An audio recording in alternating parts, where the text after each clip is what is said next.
Hello दोस्तों, स्वागत है आपके अपनी नई क्लास में। इस क्लास में हम सीखेंगे कि प्रश्नावली 5.3 का क्वेश्चन नंबर 11। और ये मैं गारंटी के साथ कहता हूँ कि इस क्लास को आप शुरू से लेकर एंड तक वॉच करते हैं तो आपको कोई दूसरी क्लास देखने की जरूरत नहीं पड़ेगी।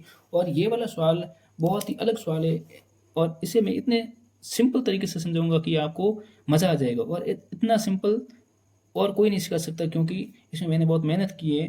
देखो, यदि किसी एपी के प्रथम एन पदों का योग 4 n-n² है तो इसका प्रथम पद अर्थात S1, ठीक है, क्या है? प्रथम दो पदों का योग क्या है, दूसरा पद क्या है, इसी प्रकार तीसरे और 10वें और nवें पद ज्ञात करना है। ठीक है, तो क्या दे रखा है? प्रथम n पदों का योगफल दिया है, लिखो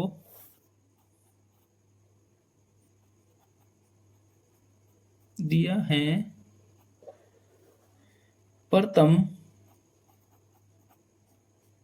n पदों का योग कितना दे रखा है? 4n-n²। ये दे रखा है प्रथम n पदों का योग दे रखा है। ठीक है, तो इसका प्रथम पद क्या होगा? तो आपको पता है कि एस एन दे रखा है, एस एन बोल रहा है, प्रथम एन पदों का योग मान लो एस एन बराबर बोल रहा है 4n-n²। जो भी मैं यहाँ n का मान रखूंगा वो उतने पदों का योग पर यहाँ पर ज्ञात हो जाएगा।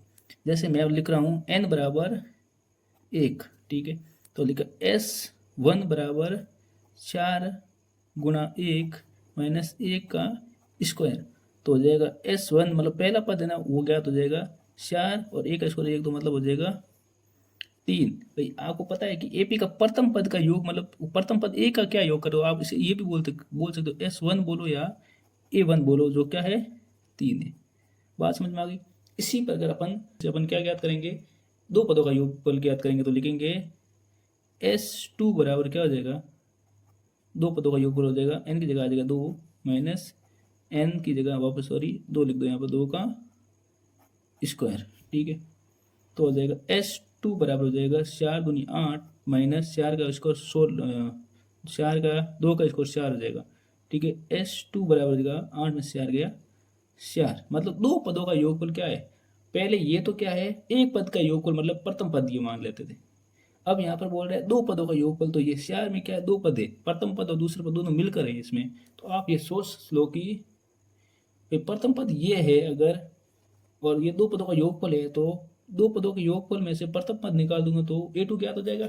तो लिखूंगा A2 बराबर हो जाएगा S2 माइनस का S1। समझ में आई कि नहीं? तो A2 क्या हो जाएगा? 4 माइनस का 3 हो जाएगा 1। तो आप यहाँ पर लिख सकते हो ना कि भाई AP प्रथम पद तो आ गया अपना, क्या निकल गया था? 3 निकल गया, और A2 कितना आ गया? 1 आ गया। ये क्या है, AP बन रही है ऐसे। तो आप यहाँ पर देखोगे तो D क्या आएगा? A2 माइनस A1 होता है, तो D हो जाएगा 1 माइनस का 3, क्या होगा? A2 आ गया 2। ये D आ गया यहाँ पर 2 आ गया। किन किन को यहाँ तक ये बात एकदम बढ़िया समझ में आई? जिनको समझ में आई कमेंट में लिखे। अभी क्या बोल रहे हैं सवाल आगे देखो। सवाल बोल रहे हैं कि प्रथम दो पदों का योग क्या है, दूसरा पद क्या है? तो अपन ने दूसरा पद निकाल दिया कि 1 है, दूसरा पद क्या निकला? 1 निकला। ठीक है, इसी प्रकार तीसरे और 10वें पद क्या है? तो अपन लिखेंगे A3 का फॉर्मूला आपको पता ही है, लिखते हैं A3 बराबर A प्लस का 2D। A3 बराबर A कितना ज्ञात हुआ था अभी? A ज्ञात हुआ था 3 प्लस 2D, D कितना हुआ था? माइनस का 2। तो A3 बराबर हो जाएगा 3 प्लस 3 दूनी सॉरी 2 दूनी 4 माइनस का 4 लिख दो। तो A3 हो जाएगा 3 माइनस का 4 हो जाएगा माइनस का 1। तो आप यहाँ लिखेंगे तीसरा पद क्या आ गया? माइनस का 1 आ गया। ठीक है, इसी प्रकार से अपन लिखेंगे कि 10वें और nवें पद। तो 10वें पद को अपन क्या लिखते हैं? A10 होता है A प्लस का 9D, और यहाँ लिखेंगे A10 बराबर 10 की यहाँ एक जगह लिखेंगे 3, और 9 गुना D क्या है? आया था माइनस का 2। तो लिखा 3 9 दूनी 18 माइनस का 18, तो हो जाएगा A10 बराबर क्या आ गया? वापस वही देखना, A10 बराबर क्या आ गया कि ये आ गया माइनस का 15। और यहाँ पर बोल रहा है कि nवें पद ज्ञात करें, तो आप यहाँ nवा पद ज्ञात करने के लिए फॉर्मूला हो जाएगा AN बराबर A plus n minus 1 Guna D।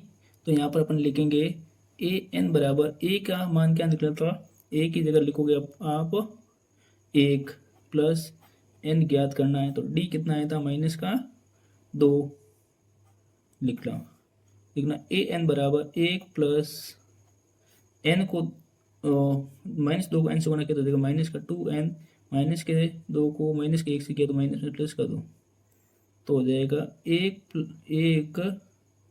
-2n plus का 2, तो यहाँ पर हो जाएगा ए एन बराबर आ जाएगा +1 -2n, ये हो जाएगा n का मान।